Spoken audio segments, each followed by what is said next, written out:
Bonjour à tous, moi je me présente, je suis Julien Bord, responsable d'agence de la société Dinae. Je vais vous parler aujourd'hui, en tout cas pendant l'heure qui suit, les 3 quarts d'heure qui suivent, de l'analyse de données dynamiques. Donc ça, c'est quelque chose en fait qui existe, c'est pas très innovant parce qu'on l'utilise depuis à peu près 30 ans. Mais si je suis là aujourd'hui, c'est parce qu'en fait on se rend compte au quotidien que c'est souvent sous-estimé ou méconnu. Et il y a des techniques que je vais vous présenter. Je suis quasiment sûr que certains en ont peut-être déjà entendu parler, mais je suis sûr qu'il y en a d'autres qui vont le découvrir. Donc remonter des données, parler de transformation digitale et tout, c'est bien joli, c'est utile, ça marche. Par contre, il y a des choses qu'il ne faut pas sous-estimer, et notamment sur des machines tournantes et sur des structures, c'est la partie un peu dynamique. Je vais essayer de faire des choses à la fois simples et puis un peu techniques, et puis pour vous faire comprendre un petit peu ce que c'est que l'analyse dynamique. Et puis après, on convergera vers la fin de la présentation, vers la data science, puisqu'aujourd'hui, il y a de plus en plus de traitement de données, on a des gros volumes de données, et vous verrez que mixer de la donnée dynamique avec des données statiques, des données process, c'est super riche, quoi. C'est intéressant d'en avoir conscience et puis de l'intégrer dès le départ, quoi. En quelques mots, on va parler de Dinae, on va parler des données dynamiques, on va parler du diagnostic de machines tournantes, c'est ce qu'on fait au quotidien. Et ensuite, on parlera de la data science et puis ensuite, on finalisera par quelques questions-réponses à la fin de la présentation. Donc, pour ceux qui ne connaissent pas Dinae ou qui connaissent de façon un peu sommaire, Dinae aujourd'hui, on est une société de services, de prestations. Donc notre dada, en fait, c'est de faire des prestations au quotidien. On fait partie d'un groupe qui s'appelle Eiffage, je pense que tout le monde connaît. Eiffage, c'est 65 000 personnes. Et puis dans Eiffage, il y a 4 branches, on va dire. Et il y a une branche qui s'appelle Eiffage Energy System pour tout ce qui est génie électrique, génie mécanique, génie industriel. Et donc, Eiffage, c'est 65 000. Eiffage Energy System, c'est à peu près 25 000 personnes.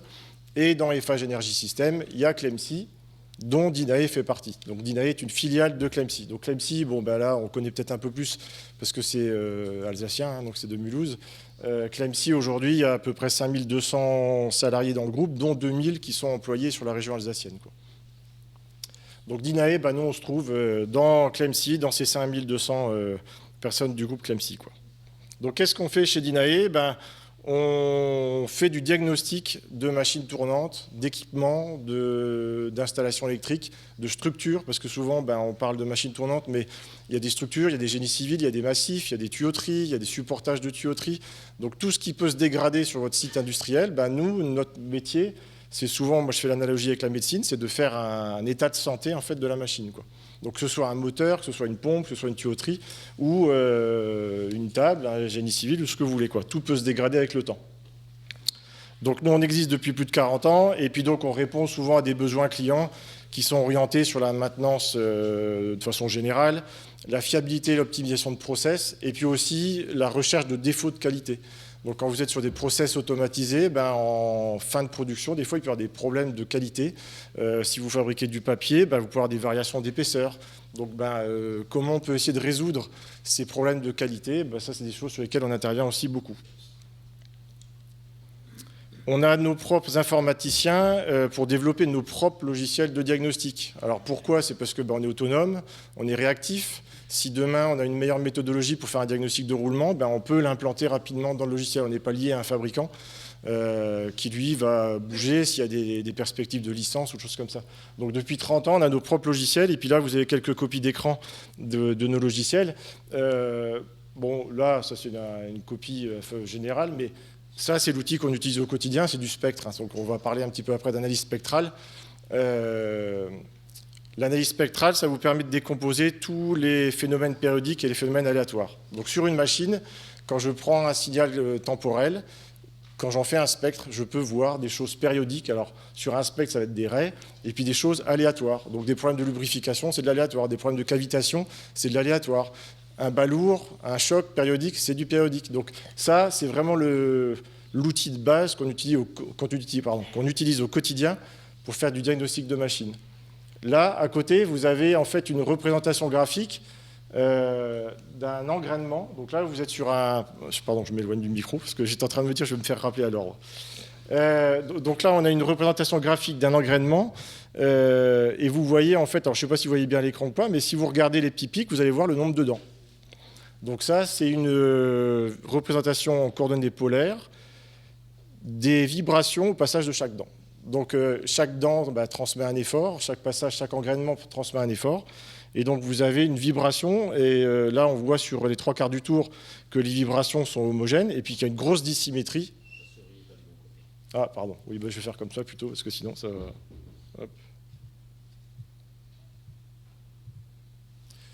Là en fait les vibrations sont homogènes sur les 3/4 du tour, et puis ici on a une grosse dissymétrie. Donc là, qu'est-ce qui se passe? Après il faut investiguer pour les voir, mais il y a peut-être une dent qui est cassée à un moment donné, ou un début de fissure.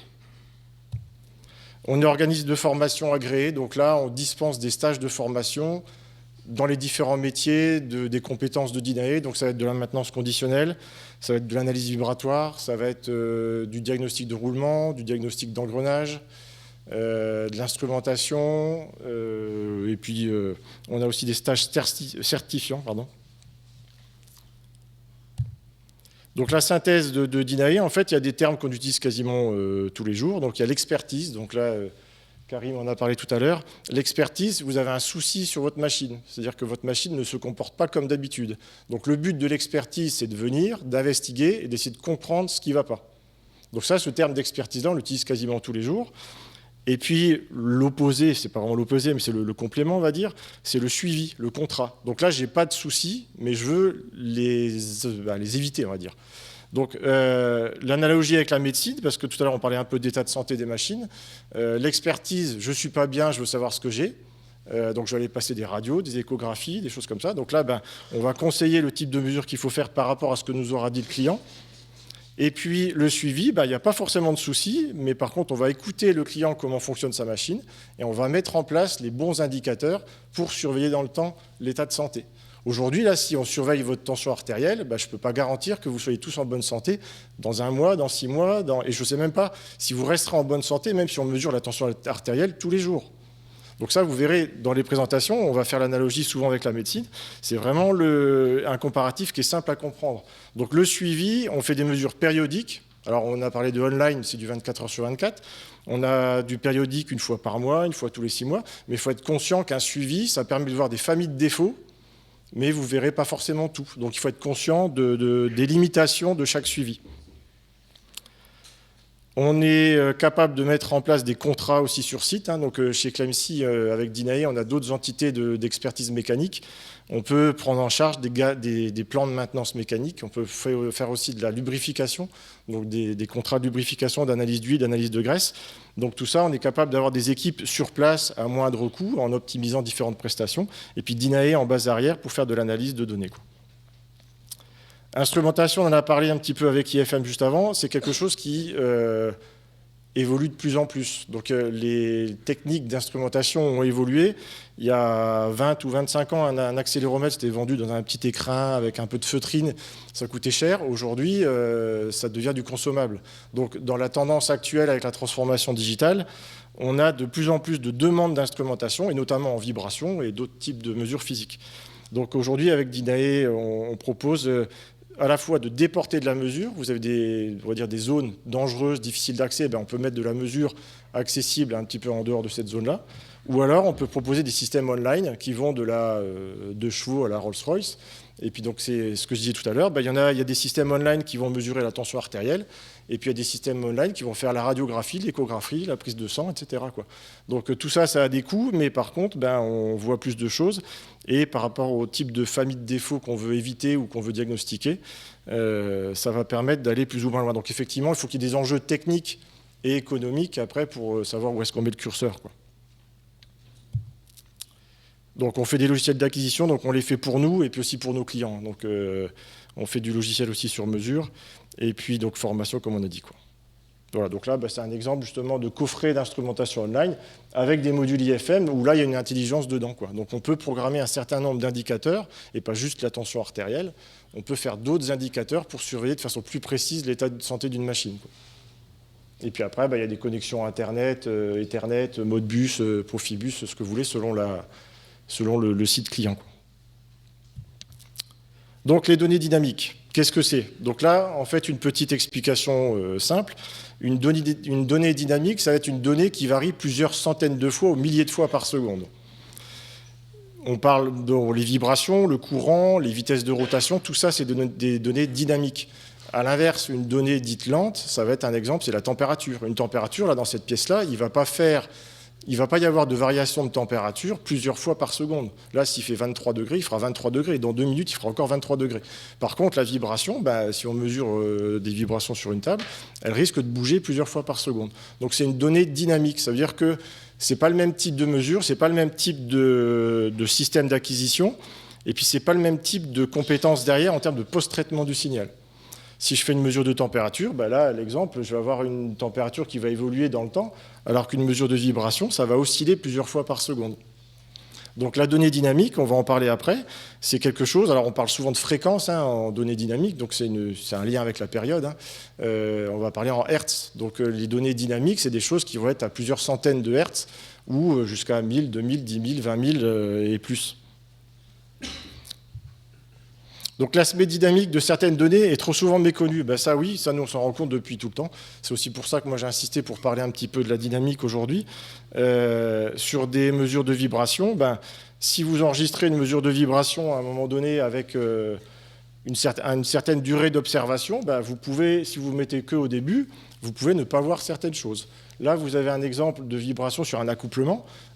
Sur plusieurs secondes, on a des phénomènes complètement un peu disparates. On ne sait pas trop s'ils sont périodiques ou pas. En tout cas, ils apparaissent 3 fois. Si je fais une mesure de courant de façon dynamique aussi en même temps, c'est-à-dire que je vais enregistrer le courant avec plusieurs milliers de points par seconde, je vais voir que j'ai des variations de courant, de couple, au même moment que la vibration. Donc ça, si je fais qu'une mesure de vibration d'un côté, je peux ne pas passer à côté de certaines idées, certaines investigations. Donc là, on a fait une mesure synchrone. Synchrone, ça veut dire que c'est rigoureusement en même temps. Je n'ai pas fait une mesure de vibration à un moment donné, après j'étais me balader, j'ai fait une mesure de courant. On fait une mesure synchrone et on regarde en fait ce qui se passe en même temps. Et donc là, dans ce cas-là, par exemple, en analysant le courant, on a une boucle de régulation qui est trop réactive sur un ventilateur de tirage dans un process. Et donc là, ce qu'on voit ici, en fait, les variations de couple qui sont dues à la régulation vont générer des vibrations sur la ligne d'arbre. Donc là, on avait un client qui voulait faire une expertise vibratoire parce qu'il avait une usure prématurée des accouplements et des vibrations trop élevées. La mesure vibratoire seule, elle n'aurait pas forcément résolu le problème. Alors que faire une mesure dynamique de courant en parallèle, on a tout de suite mis en évidence qu'il y avait un problème de réactivité au niveau du courant. On a modifié un peu les paramètres du PID au niveau de la boucle de régulation. Et après, le problème a disparu, quoi. Donc, ce n'était pas une reprise de lignage, ce n'était pas une modification de l'accouplement, il n'y avait pas d'action mécanique proprement dite à faire sur l'installation. C'était simplement revoir un petit peu la boucle de régulation. Donc, ce qui se passe, nous, ce qu'on voit au quotidien, c'est que le service mécanique fait des mesures de vibration, le service électrique va faire des mesures de courant, de tension. Le service électrique va aussi faire des fois des mesures de thermographie infrarouge. Et en fait, tout ça, c'est dans des services distincts et les données ne vont pas être mixées et analysées en même temps. Et nous, c'est ce qu'on voit au quotidien. Le fait de faire différents types de mesures dynamiques, ça aide beaucoup, beaucoup pour comprendre des phénomènes.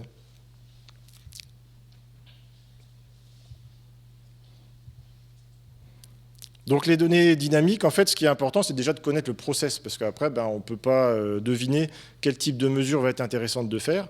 Quand j'ai des tuyauteries avec du fluide qui passe dedans, peut-être que faire une mesure de pression dynamique peut être intéressante.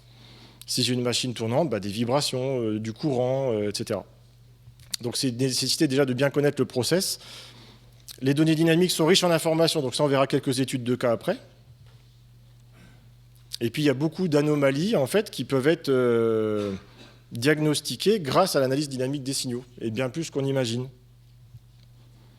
Et puis là, la petite phrase en rouge, en fait, c'est surtout ce que j'ai dit un peu en introduction, c'est qu'aujourd'hui, tout le monde parle de remonter de la donnée, c'est très bien, mixer avec des données process, etc. Par contre, il y a des phénomènes, notamment sur des process régulés, sur des machines tournantes, il faut intégrer de la donnée dynamique. Donc, si vous ne le faites pas, vous risquez d'avoir des diagnostics erronés, de passer à côté des cas que vous ne comprendrez jamais, ou tardivement. Et donc, l'intégrer tout de suite, c'est important, quoi. Et je vous donnerai quelques exemples pour qu'est-ce que c'est concrètement d'intégrer de la donnée dynamique, quoi. Donc, Dinae, on fait du diagnostic. Donc là, je n'ai pas trop parlé en fait, des types de mesures qu'on faisait, mais on fait beaucoup d'analyses vibratoires. Donc, on en a parlé un petit peu avant avec IFM, Karim en a reparlé aussi. L'analyse vibratoire, c'est une technique innovante qui existe depuis 40 ans, 50 ans. L'analyse vibratoire, il y a beaucoup de gens chez qui on va qui sont déçus, effectivement, qui disent « moi, j'y crois plus » ou « moi, j'y crois pas » ou « ça m'a rien apporté ». Pourquoi? C'est parce que, en fait, ils ont fait la tension artérielle, quoi. Et donc, ils ont mesuré la tension artérielle et puis ils disent « un jour, j'ai une casse ». Donc, c'est quelque chose qui est connu et méconnu. Et c'est important, quand on aborde la problématique de l'indice vibratoire, d'être conscient du côté dynamique, en fait, de ces données-là, quoi. Donc, le risque actuel, moi, ce qu'on voit un petit peu, ce qu'on constate un peu au quotidien avec la tendance de la transformation digitale, c'est que on a de plus en plus de remontées d'indicateurs globaux, comme la tension artérielle, alors qu'il faudrait, sur certaines machines, remonter une prise de sang, remonter une échographie, remonter un électrocardiogramme pour avoir une meilleure connaissance de la machine et faire un meilleur pronostic, quoi. Donc là, un exemple tout bête, hein, en analyse vibratoire, on parle beaucoup de niveaux en millimètres par seconde. Un niveau à 3 mm par seconde, si vous suivez votre mesure de tension artérielle, si j'ai 12,8, là, 3 mm par seconde, c'est un niveau global. Est-ce que c'est la même gravité à ma fréquence de rotation de mon moteur? Ou si j'ai 3 mm par seconde à mon défaut de bague externe sur un roulement, ce n'est pas du tout la même chose. 3 mm à la rotation, vous pouvez tourner encore 5 ans, il n'y a pas de problème. 3 mm à la bague externe, je pense que dans 1 heure, votre machine, elle est satellisée, quoi. Donc si vous suivez le niveau global, si vous faites un suivi un peu général avec des indicateurs globaux, vous risquez de passer à côté de quelque chose. Donc on a déjà fait des conférences sur les dangers d'utilisation des indicateurs globaux et des normes. Il faut en être conscient. Et pareil, sur un palier qui est lubrifié à la graisse ou à l'huile, c'est pas du tout la même chose, quoi. Si j'ai 3 mm par seconde sur un roulement graissé, c'est pas pareil que si je suis sur un palier 10, sur un film d'huile, quoi.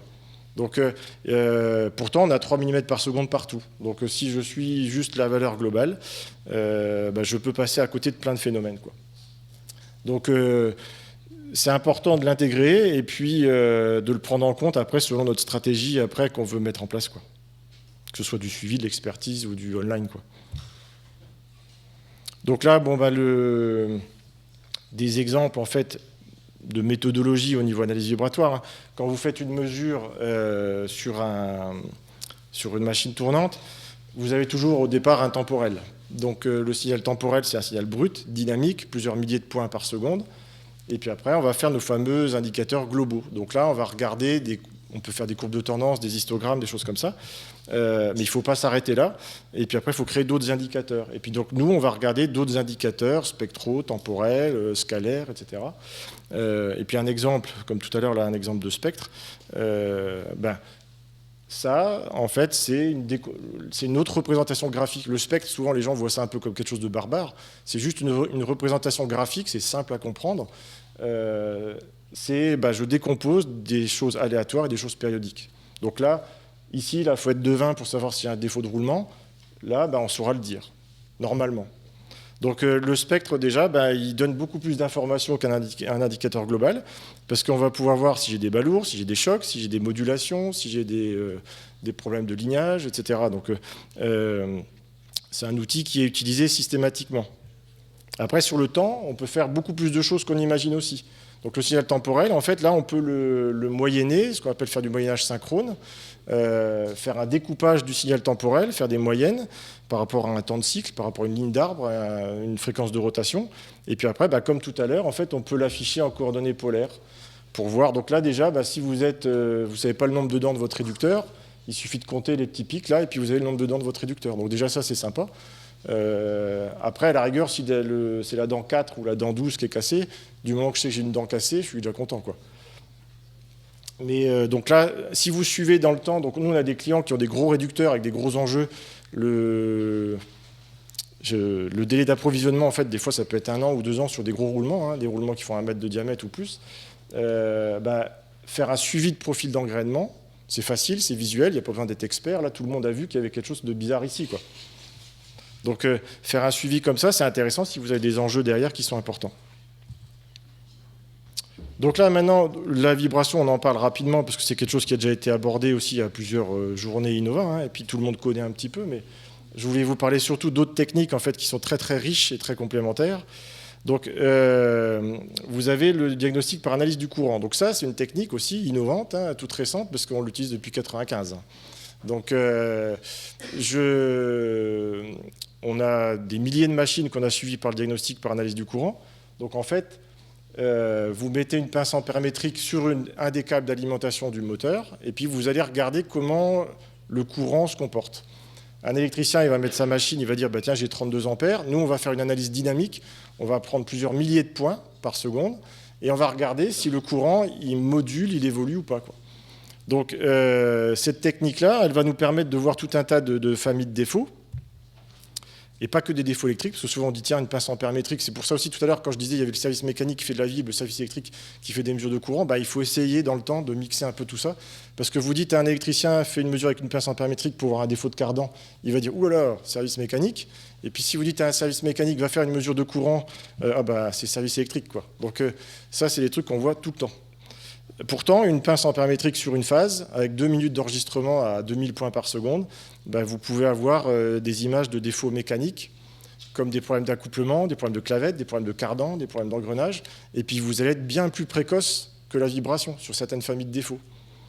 Donc la vibration, on va dire que c'est un paquet de défauts, l'analyse du courant, c'est un autre paquet de défauts. Il y a une partie un peu commune aux deux, puis il y a des parties qui ne sont pas du tout communes, quoi. Donc on peut voir certains défauts mécaniques, on peut voir, donc là je n'ai pas noté aussi, mais tout ce qui est poulie courroie, c'est dedans aussi, hein. Donc là, s'il y a une centrale de traitement d'air sur le site, là je donne un coup de pince ampère-métrique, on est quasiment sûr de voir la fréquence de passage de courroie sur le courant, quoi. Donc si vous suivez ça dans le temps, bah, ça peut vous donner une information sur la qualité de votre transmission. Mode de torsion, donc ça c'est aussi, on voit des modes de torsion de ligne d'arme mécanique grâce à l'analyse du courant. Donc ça c'est important, surtout sur des grosses machines, hein, parce que si vous avez une ligne d'arme à plusieurs millions d'euros, ou même un process régulé qui s'arrête s'il y a un cardan de cassé, bah, c'est intéressant de suivre des modes de torsion. Mode de torsion, en fait, c'est-à-dire qu'on vient tordre notre ligne d'arme, quoi. Des défauts électromagnétiques, donc ça c'est plutôt côté moteur. Problème de barre rotorique sur un rotor à cage d'écureuil, des problèmes d'entrefer, des problèmes de défaut statorique, et puis des boucles de régulation trop actives ou réactives.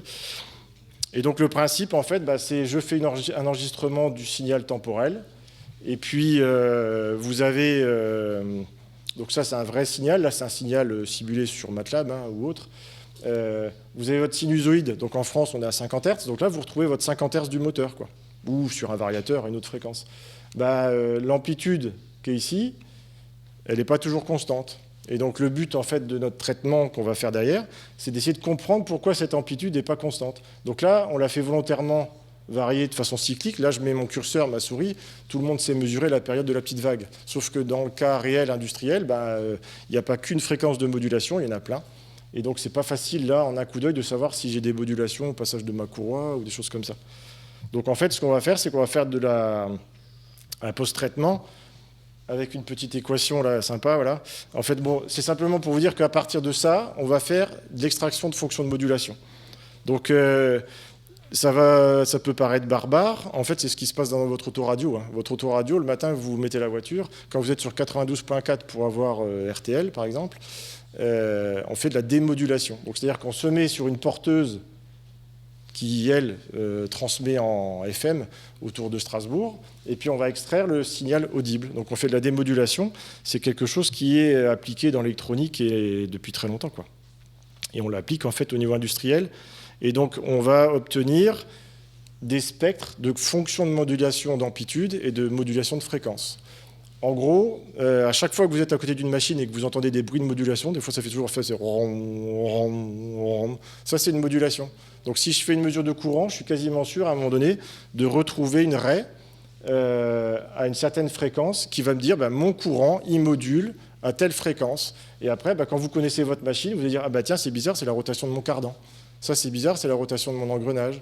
Donc en faisant une mesure sur 2 minutes à peu près d'enregistrement, on a une image des modulations en amplitude et en fréquence de mon moteur. Et après, vous les corrélez avec votre cinématique. Donc un exemple, une étude de cas là, qui est sur une papeterie. Donc là, c'est une photo des cylindres sécheurs. Donc en papeterie, on a tous du papier. Je ne sais pas si tout le monde sait comment fonctionne une machine à papier, mais une papeterie, c'est un process qui est sur plusieurs dizaines ou centaines de mètres de long, hein. C'est un process continu entièrement régulé. Et puis en fin de papeterie, on a des batteries de sécheurs. Donc les batteries de sécheurs, au niveau timing, Karim, ça va être... Je vais sauter quelques études de cas, parce que je vois qu'il est 11h41. Donc une batterie de sécheur, en fait, c'est entraîné par un motoréducteur. Souvent, vous avez des gros rouleaux qui font à peu près 2 mètres de diamètre, et puis le papier fait des zigzags entre les deux pour finir de sécher. Et souvent, de l'autre côté, on a un motoréducteur qui vient entraîner un rouleau, et les autres rouleaux sont engrainés par des systèmes de couronne. Donc on a un moteur, un réducteur, un renvoi d'angle, et puis donc le client nous appelle parce qu'il a des problèmes sur son armoire électrique. Il voit le vumètre en fait à aiguille qui fait des petits sauts de temps en temps, il ne sait pas pourquoi. C'est un client chez qui on fait un suivi vibratoire régulier. Donc là, nous, on a fait une mesure du courant, et qu'est-ce qu'on voit? On voit, donc ça c'est le courant en dynamique, donc 2000 ou 3000 points par seconde, sur plusieurs secondes. Donc on lui dit déjà au client, il y a de fortes chances que les petits pics que tu vois au niveau de ton aiguille, ça correspond à ce qu'on voit ici.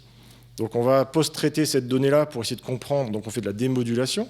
Donc on va regarder qu'est-ce qui se passe derrière, et en fait ce qu'on observe, c'est qu'on a des gros taux de modulation en amplitude et en fréquence. Donc ça, il n'y a pas de norme qui existe, mais nous, depuis plusieurs dizaines d'années, on sait dire que 13% de modulation en amplitude, c'est très très important. 3-4%, c'est déjà sérieux, donc vous imaginez 13%, c'est important, quoi. Donc là, en fait, en démodulant, on voit, alors là, pour vous, ça ne vous parle pas tout de suite, mais en fait, on a des petits pics, là, ce qu'on appelle des peignes de raie, à la fréquence de rotation du cylindre sécheur. Donc là, en faisant cette mesure-là et ce traitement-là, vous pouvez dire de façon immédiate qu'il y a une modulation du courant à chaque tour du cylindre, et de façon très importante. Donc ça veut dire que le problème, il n'est pas côté moteur, il n'est pas côté réducteur, il se situe sur la ligne d'arbre du cylindre sécheur.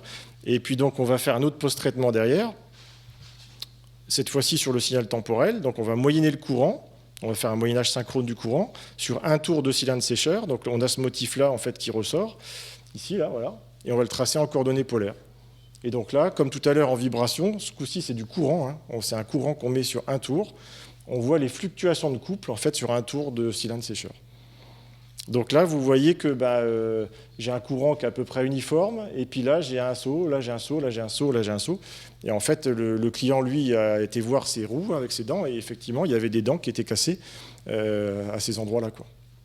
Donc une mesure de courant, 2 minutes de signal, et vous avez une information mécanique sur un défaut qui est avéré sur une couronne qui est loin physiquement en plus du courant, quoi. Là, c'est une autre étude de cas où en fait on a un motoréducteur. Donc là, c'est un moteur réducteur renvoi d'angle, et puis là, c'est un mélangeur. Donc le client, lui, fait son suivi vibratoire depuis plusieurs années. C'était en 2005, ça, déjà. Et donc là, les vibrations, c'est les fameux niveaux globaux, les indicateurs globaux. Donc lui, pendant 2 ans, il ne se passe rien, quoi. Donc s'il suit que ça, il n'arrête pas sa machine, et sa machine va bien. Donc quand vous mettez en place un suivi vibratoire avec des indicateurs globaux, vous faites une mesure, alors il y a un petit point à chaque fois à peu près tous les mois, et la tendance, elle est vraiment stable, il n'y a pas de dépassement de seuil d'alerte ni de danger. Donc du coup, le client, lui, il suit sa machine et il dit que tout va bien. Nous, en parallèle, on lui a montré l'intérêt du diagnostic par analyse du courant, et en fait, là, on a tracé le taux de modulation en amplitude à la rotation de la ligne d'arbre moteur. Et en fait, ce taux de modulation, il ne fait que augmenter, avec même une tendance un peu exponentielle, et on dépasse 3% de modulation. Donc là, le client, il nous a fait confiance, il a arrêté son installation, il a ouvert son réducteur, et puis donc là, vous avez la clavette d'accouplement du pignon, et puis le matage de l'arbre, le pignon battait sur l'arbre, quoi. Donc si vous ne suivez que l'indicateur global vibration, vous ne voyez rien, quoi. C'est-à-dire que vous allez à la casse, et puis vous ne savez pas pourquoi. Et des cas comme ça, on en a beaucoup, quoi. Parce que ce n'est pas la même typologie de défaut. Là, on a des fluctuations de couple que la vibration verra ou ne verra pas. Bon, après, je vais passer sur cet exemple-là. Un autre outil, en fait, qui est très, très utile, comme le diagnostic par analyse du courant, c'est le diagnostic par analyse de vitesse. Donc, vous savez tous ce que c'est un top tour. Donc, on met un capteur et puis on compte les tours. Bon, ça, c'est bien. Ça vous permet de savoir si vous tournez à 1500 tours, à 3000 tours ou autre chose. Mais ce qui est plus intéressant sur certains process, c'est d'avoir un plus grand nombre de tops par tour, comme un codeur, en fait. Donc, on a différentes techniques, comme le scotch. Là, c'est du scotch noir-blanc. En fait, on ne voit pas bien les traits noirs et blancs, mais c'est des scotch avec un grand nombre de traits noirs et blancs. On colle ça sur un arbre, un capteur laser qui vise ce scotch-là, et vous avez un grand nombre d'informations sur un tour. Pourquoi je dis ça? C'est parce qu'il y a plein de process mécaniques qui fluctuent sur un tour. Il y a beaucoup d'arbres sur un cardan, par exemple, un cardan. Si les deux joints de cardan sont mal lignés, ben vous avez des fluctuations 2 fois par tour de vitesse. Donc si vous mettez un top tour, vous ne le verrez jamais. Si vous mettez des informations plus précises, ben vous verrez ces fameuses accélérations, ralentissements, etc. 2 fois par tour. Donc on peut utiliser des mires comme ça, on peut utiliser des roues dentées avec un capteur inductif. On a aussi des techniques laser, en fait, avec un vibromètre, rotatiomètre.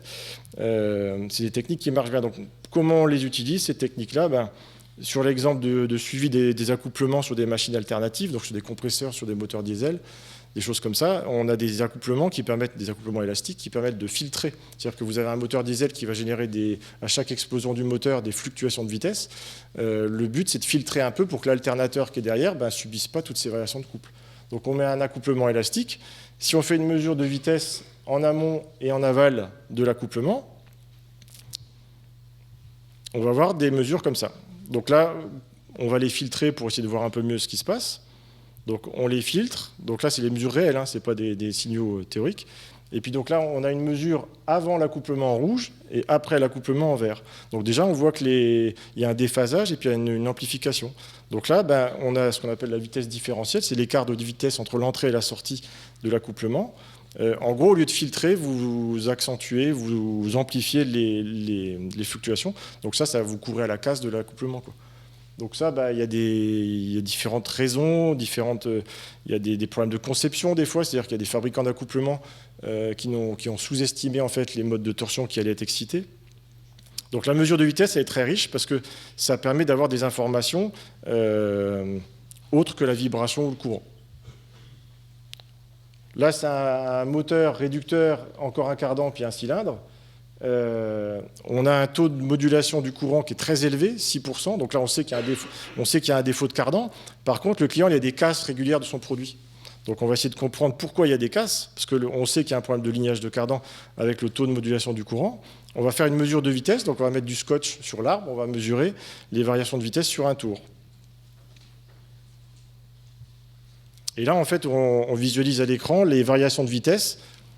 Donc, au lieu d'être à peu près à 169 tours par minute, on a des fluctuations sans cesse, comme ça. Et donc, si on regarde en fait notre cinématique, entre le premier pic et le troisième pic, c'est 1 tour de cylindre. Et l'amplitude min-max, c'est 11 tours par minute. Ça veut dire que j'ai 2 fois par tour de cylindre sécheur, j'ai des fluctuations de vitesse. C'est-à-dire que je ralentis, j'accélère, je ralentis, j'accélère. Donc si vous fabriquez du papier, si vous fabriquez du chewing-gum, si vous fabriquez de l'acier, le produit, en fait, il fait que ralentir, accélérer, ralentir. Et donc, du coup, vous générez des casses ou des plis sur votre produit. Donc, ça entraîne des non-qualités, quoi. Donc là, toutes les 177 millisecondes, c'est-à-dire que 5 fois par seconde, vous accélérez, vous ralentissez, vous accélérez. Donc forcément, c'est ça qui explique les casses répétées, en fait, les ruptures fréquentes du produit chez le client. Et puis enfin, un dernier exemple sur l'analyse dynamique, parce qu'il y en a d'autres aussi, mais un qu'on utilise beaucoup, c'est l'analyse dynamique des signaux de pression. Donc sur des presses avec un système de mise en pression, là pareil, si vous analysez le signal dynamique du capteur de pression, on peut en tirer des informations intéressantes. Donc sur une presse, l'exemple d'une presse, on va enregistrer le signal brut temporel, on va le moyenner, on va le filtrer, on va le post-traiter, et puis on va être capable de retracer à l'écran le profil de variation de pression sur un tour de presse. Donc là, quand je dis que tout ça, c'est des techniques innovantes, les papetiers canadiens, ils suivent la rectification de leur presse juste à partir du suivi, En tout cas, ils s'inspirent beaucoup du suivi de profil de pression. Et ça, ils le font depuis les années 94. Donc nous, en France, moi je connais très peu de papetiers en France qui suivent la rectification, ou aussi sidérurgie, c'est pareil, qui suivent le profil de rectification de leur presse à partir du profil de pression. Pourtant, une rectification de presse, c'est 10, 15, 20 000 euros, voire plus. Là, le fait de suivre les variations de pression dans le temps, ça vous permet de voir si j'ai des fluctuations de pression. Donc si à un moment donné, j'ai des facettages ou j'ai des usures sur mon profil de presse, on le verra sur ce capteur-là. C'est simple à mettre en œuvre. Je mets un capteur sur un piquage de pression. Je fais 2 minutes d'enregistrement de signal, un moyennage derrière, et je peux faire ce suivi-là une fois tous les 6 mois. Donc voilà, c'est des exemples de mesures dynamiques. Après, on le fait sur des jauges d'épaisseur, sur des jauges de grammage, sur des capteurs de déplacement. Toutes les données physiques qui sont susceptibles de bouger rapidement, bah, c'est intéressant d'en enregistrer le signal et puis d'essayer de voir un peu ce qu'on peut en tirer, quoi.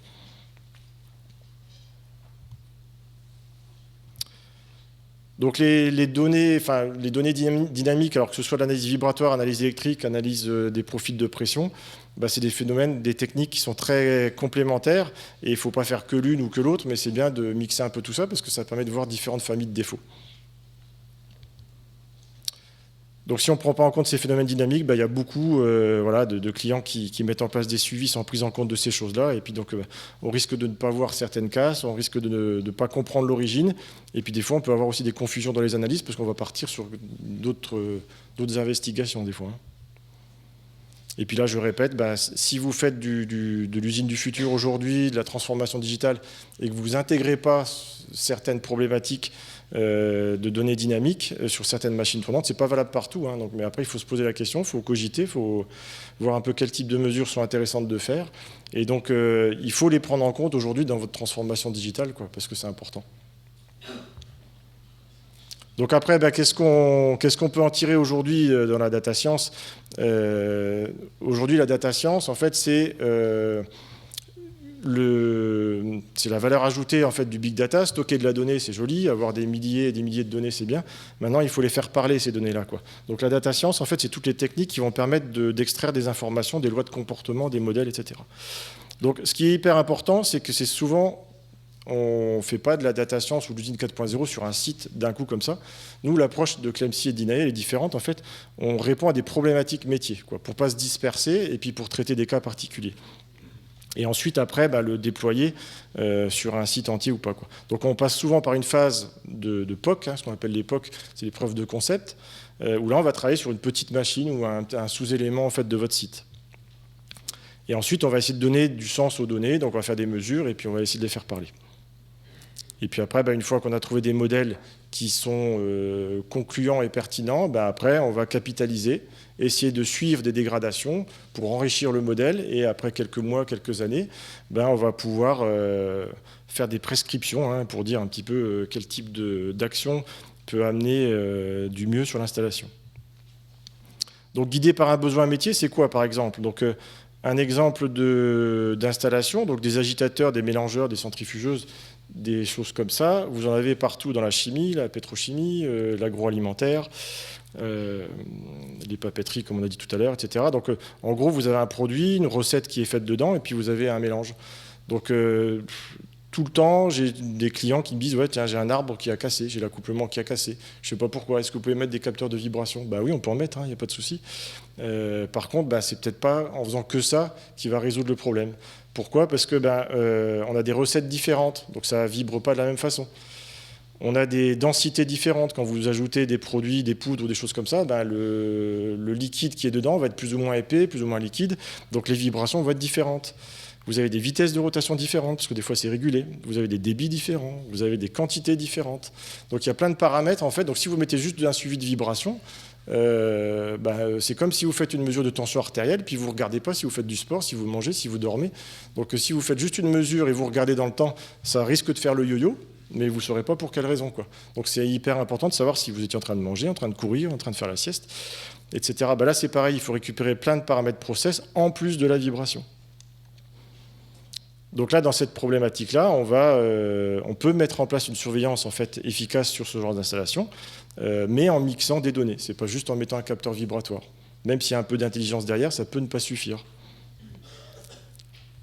Un autre exemple de besoin métier pour le big data, c'est l'usinage de pièces. C'est pareil, une machine-outil va usiner des pièces différentes, à des vitesses différentes, avec des outils différents, avec des profondeurs d'usinage différentes.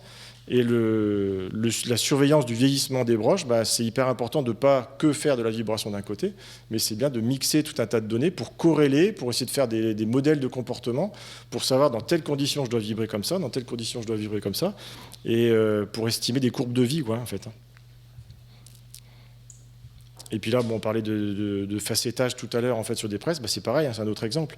Il y a beaucoup de process où ils arrivent à un moment donné à avoir des facettages sur leur rouleau. C'est-à-dire que quand ils regardent leur rouleau, ils ont des marques dessus, mais ils ne savent pas d'où ça vient.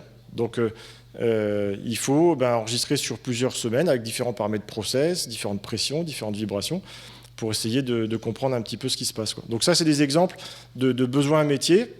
Et puis la solution en fait qu'on a derrière, c'est une solution en fait qui a été développée avec Clemcy, hein, qui nous permet d'avoir une plateforme. Aujourd'hui, on dispose d'une plateforme logicielle de type Big Data, Data Lake, et on peut se connecter à tout un tas de données. Donc là, aujourd'hui, en fait, on est entièrement maître de la solution. Donc, on peut créer des connecteurs, en fait, pour aller lire des données sur des automates, sur des profils Modbus, etc. Donc, c'est une interface multicanal. Et puis après, il y a de la data science qui vient se greffer dessus pour essayer de sortir des lois de comportement et des modèles. Et puis après, il y a une restitution qui se fait sous forme d'IHM et de portail web, hein, et puis donc qui est adaptée selon le profil utilisateur, quoi. On verra quelques exemples.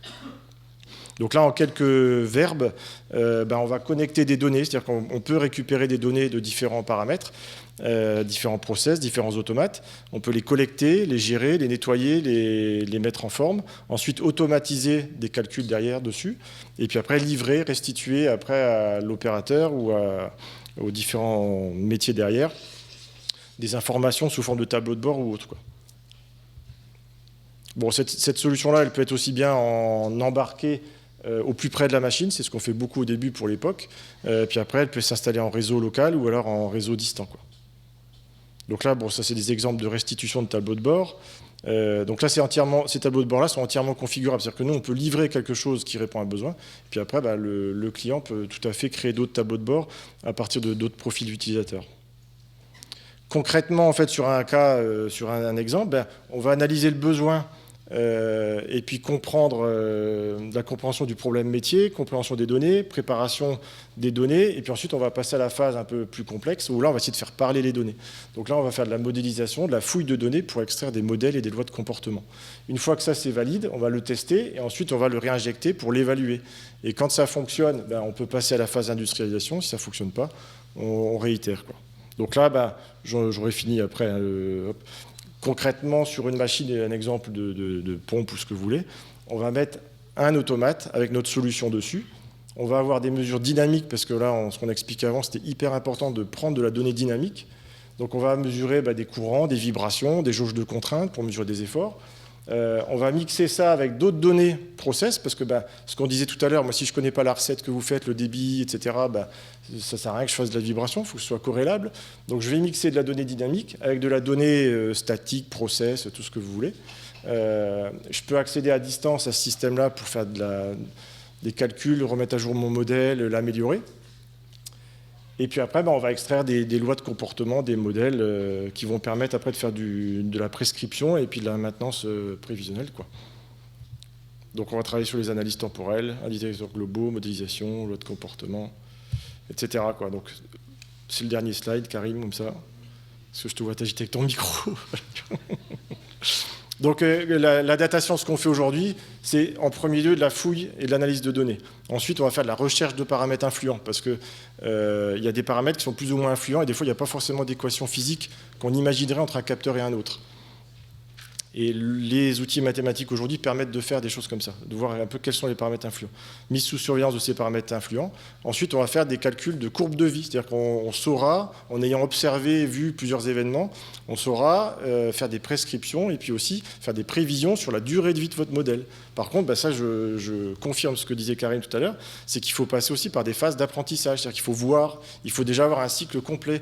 Si vous faites un cycle de 8000 heures, il faut l'avoir vu une fois ou deux. Il ne faut pas croire qu'on va mettre du 4.0 demain et que ça marchera du premier coup. Non, il faut déjà avoir vu, enregistré, identifié des dégradations pour que le modèle apprenne. Et donc, en fonction de ça, vous allez pouvoir calculer, mettre à jour votre durée de vie prévisionnelle de votre installation par rapport au stress qu'elle va subir. Voilà, puis après, il y a différentes techniques d'analyse par corrélation, par antériorité. Et puis ensuite, on fait du suivi de vieillissement. Et puis le but, c'est de faire des fonctions un peu de scoring, parce que le but, c'est pas d'avoir un tableau de bord trop compliqué, c'est d'avoir une sorte de note de 0 à 1 si ma machine va ou va pas, quoi. Je veux pas du binaire, mais je veux quelque chose d'un peu plus... Donc, je vais avoir du 0,5, 0,8. Enfin, voilà, après, on fait ça un peu comme on... Donc, voilà, quoi. Donc la synthèse aujourd'hui, c'est que la data science, en fait, elle est indispensable parce que tout évolue rapidement, les outils mathématiques qui vont avec, le big data, les données, les remontées de données. Le gros avantage qu'on a, nous, d'Inae aujourd'hui avec l'EM6, c'est qu'on est présent au niveau des industriels, donc on connaît bien les process. Et puis aujourd'hui, avec cette transformation-là, c'est important d'intégrer les phénomènes dynamiques, en fait, dans le big data. Enfin, voilà, c'est toujours des grands mots, mais... Donc voilà. Merci Julia. Moi j'ai bien apprécié parce que souvent quand je fais ce genre de remarques, on me dit « Ah mais vous êtes contre le numérique ». Non, pas du tout. C'est des techniques qui sont relativement anciennes. J'ai même déjà vu reconstituer la chaîne cinématique à partir de données vibratoires parce que personne ne savait dans la maison. Voilà. Et donc la première des règles, c'est de connaître sa chaîne cinématique. Enfin, ça semble évident. Et toutes ces techniques fonctionnent ensemble. Alors, ça a l'air très nouveau quand on voit les articles, là, à droite à gauche. Mais je suis désolé, avant, ça ne s'appelait pas comme ça s'appelait les lois de dégradation, les lois d'usure. C'est exactement ça qu'on fait aujourd'hui. Alors aujourd'hui, bien sûr, il y a des données de capteurs qui sont disponibles, il y a des capacités de traitement beaucoup plus rapides et donc on peut faire des choses intéressantes. Alors c'est vrai, data science, c'est le nouveau mot. Avant on disait statisticien, maintenant on dit data science, ça fait beaucoup mieux parce que personne ne comprend ce que ça veut dire. Je suis data scientist, c'est beaucoup mieux que... Voilà. D'ailleurs, entre parenthèses, on ne dit plus parents d'élèves en situation d'échec. Attention, c'est géniteur d'apprenants en succès différé. Bon. C'est pas de moi, mais des questions. Géniteur d'apprenants en succès différé. Voilà. Y a-t-il des questions? Alors, oui, Nico. Donc, ce sont des techniques qui fonctionnent, je le redis, à condition de savoir ce qu'on fait. C'est pas du presse-bouton, c'est pas du magique, c'est pas du 4.0. En fait, moi, j'aurais aimé savoir si, par rapport à ce que vous avez expliqué au niveau des capteurs de vibration et des différentes recettes, est-ce qu'il est possible, à travers les softs, d'imaginer un asservissement du capteur vibration par rapport au retour des différentes données qu'on récupère des capteurs pression, des recettes préenregistrées éventuellement dans les logiciels, etc. Après, ça dépend de la solution qu'on utilise. Après, il y a des modules de surveillance vibratoire où il y a des entrées. En fait, donc si on met une entrée 420 milli qui est l'image d'un capteur de pression ou une entrée tout ou rien qui dit qu'on est dans tel ou tel mode, on peut tout à fait faire des suivis de vibrations dans différentes conditions, quoi. Donc ça peut fonctionner, mais sur certains modules. Les profils vibratoires sont programmés. En fait, avant, si on veut faire une mesure vibratoire dans une recette donnée, on peut sur un module de vibration rentrer une entrée tout ou rien qui va dire là je suis dans telle condition, fais le suivi vibratoire. Okay. Ou alors on peut mettre une entrée 420 milli et puis là on surveille plusieurs jeux de recettes par exemple. C'est possible. En fait, il faut rester vigilant, c'est ce que je dis toujours, il faut savoir ce qu'on fait. Alors on parle de big data, etc. C'est très bien, et vous le verrez dans le document qu'on vous a remis, réalisé par Ozon l'Industrie. La maintenance manuelle, elle est toujours là, et elle sera toujours là. Vous avez beau mettre tout ce que vous voulez, s'il n'y a pas quelqu'un qui garantit la disponibilité de vos bins, c'est même pas la peine, ça ne marchera pas. Il ne faut pas que le métier se transforme en maintenance des capteurs. Ce n'est pas l'objectif. Parce que souvent, il y a des gens qui délirent un petit peu. Il n'y aura plus de maintenance. Tout ça va se dérouler tout seul. Bon, enfin bref. Donc, c'est des techniques qui ont fait leurs preuves. Ça fonctionne très bien. Mais je répète, ce n'est pas du presse-bouton. Ce n'est pas des machines à miracle. Quand je pose la question, votre capteur de vibration, il est vissé, il est tenu à la main, il est collé. Il y en a qui me regardent et me disent, mais de quoi il me parle, ce prof-là ? Je suis désolé, ce n'est pas les mêmes bandes passantes, donc on ne va pas mesurer les mêmes choses. Donc si à la base on ne sait pas ce qu'on cherche, comment voilà, on fait une mesure, on regarde. J'aime bien quand il y a des spectres, parce qu'il y en a qui vont poser des questions, mais c'est quoi le cas de la 4e raie ? Je m'en fous, c'est pas mon problème, moi je surveille mon balourd, point. Donc cette partie préliminaire est plus qu'importante, et ça je suis content que vous l'ayez intégré maintenant. Alors je le dis quand je parle de Dinae, mais je parle aussi de vos collègues à COEM, c'est d'avoir intégré systématiquement la formation. Et la formation est capitale. Si On n'a pas la partie formation, on va raconter n'importe quoi, et du coup, on va finir par dire que ça ne fonctionne pas. Alors que c'est des techniques. Mais ça reste à la base des appareils de mesure. La thermographie, c'est pareil. C'est pas de chance, c'est le même boîtier qu'un caméscope. Ben, j'y peux rien, mais c'est pas un caméscope, c'est un appareil de mesure. À un moment, quand on demande, mais vous réglez comment l'émissivité, il y a des gens qui vous disent, ben non, je m'arrange pour que ça soit la bonne température. Ah oui, c'est une manière de faire. Hein. Bon. Donc, toutes ces techniques-là deviennent accessibles. Il y a des capteurs qui sont disponibles. Donc, il va y avoir de la donnée. Il y a des capacités de traitement des données. Mais n'oubliez pas le métier à la base. Hein. Il y a quand même un métier. Hein, et ça s'apprend. Hein. Je veux dire, c'est bien beau qu'une tablette me dise il faut remplacer le roulement. Si j'ai jamais vu un roulement de ma vie, ni je n'ai jamais extrait, ça va être difficile. Hein. Bon. Donc la maintenance manuelle reste. Hein. D'ailleurs, le document s'appelle la maintenance des métiers d'avenir. Hein. D'autres questions? Parce que je suis très bavard et je sens que j'entends les bruits. Il y en a qui ont faim. Pas d'autres questions? Donc c'est des techniques qui sont éprouvées. On verra cet après-midi avec SDT la possibilité de coupler les ultrasons et l'optimisation du graissage. Donc, et ça marche très bien. Optimiser un graissage, oui, c'est important. Qui est capable de me dire comment il fait pour optimiser son graissage? Aujourd'hui, on graisse, on fait comme d'habitude et... Allez, encore un petit coup de plus pour que voilà, ça soit tranquille. Ben non, c'est pas une bonne approche. On verra cet après-midi avec SDT. Il y a des, bon, voilà. Bien, bah, s'il n'y a pas d'autres questions, ah oui, je vais repasser la parole à Frédéric pour les gagnants.